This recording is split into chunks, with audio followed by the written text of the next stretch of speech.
Yun, hello guys. Ito, nabenta na natin dalawang tandang natin. Tara, samahan nyo mag-deliver sa San Mateo, sa may Zen Garden.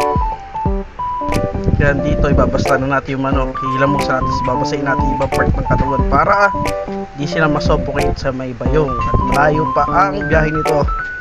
Pagka-deliver ko sa may Zen Garden is didiretso to sa Bebeisiha.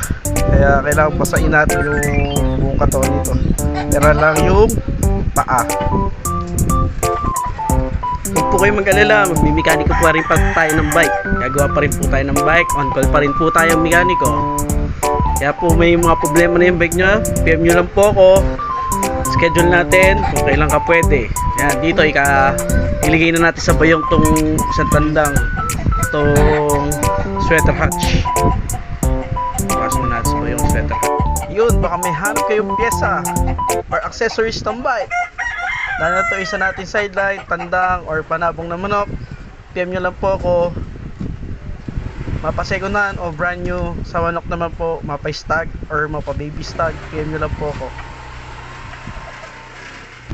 Yan yung next time natin na ibabayong is yung pinagulang natin na 5 months old na sweater kelso. Yan. Straight comb, high station, good body. Yun nga lang, bata pa siya, 5 months pa lang.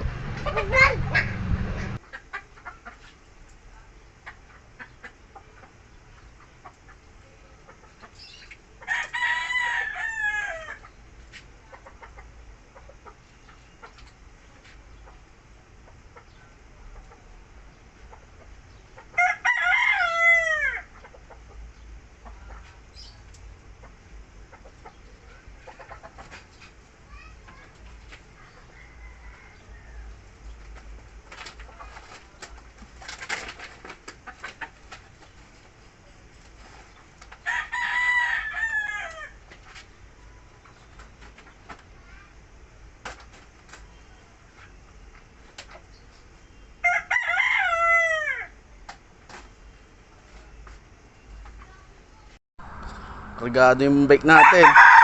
Hindi nga lang ng tools, ng manok. Yun, mag-deliver tayo sa San Mateo, sa Zen Garden. Yung dalawang manok natin, nabenta na.